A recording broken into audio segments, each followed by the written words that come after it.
Mấy người nào Bible bấm kinh chấm đâu cô. Ray mà xem vô sơ tăng cái thác chui. Thầu Ray ring po in thân mày ra quăng mạc hồ đi ngắm nhìn cho. Ray mà xem vô aruna pungu tăng cái thác chui này cái này. Lát piu mày Ray khen mày xuống gai ye.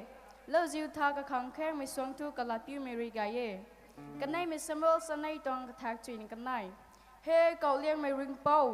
Nang hay adi dai cho. Nang kumay bai mày mage. Nang hay ra gọng nghe tụi mày anh yêu thay ye.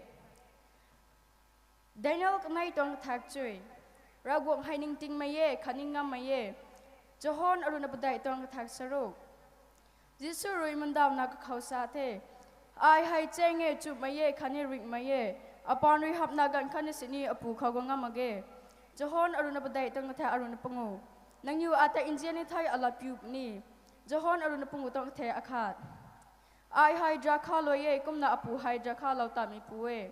Johon aruna pungu tong katha aruna sanai nang yu kha khate injeno to mai hai ala dan the ibisian churuk tong katha akha kren kathum allow chu pobo mi khon new people la piwo mi hai suni bithawe nang pui nang puta sakwang suwo to mai hai re liang mai la dan the kumbu khon nang don gai puni khani panti lung sing puni to mai la rian na ye Rongmei aruna kanai tong katha chui na khan si mai ringam riu si mi ta gai mai ringam mo Tát bắt mấy chuyện đang theo aruna cái thùng khen aruna saro, mấy biu mấy đau riu, lung mau riu, cái hào riu, saram nạp mấy cái tại income riu, lát có điên chuyện cái này đang theo cái này, lung gai minute lung sim minute rồi gọng read down mấy in someday. Have you my chapter cái theo tâm aruna cái thùng toàn cái theo cái sa, Jesus Christa hay asai dolanai akhat ni ting sang in someday chúng tôi thế.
Aram Rongdai Baptist Church Rene a new Kang Rogwon in Tan Melat Kang Gai Mai Katni Lu Gai Mai Swan Tree na Swalawi nang new tuang Pon Piu nang new tuang Kwan Gai Mai Kaba Gai Mai Kagway na Rina Mai Kagway na Tatinet La Lomikum nang new Rukani Rogwon in Bu Mai Sohiam Nai Mesukandiu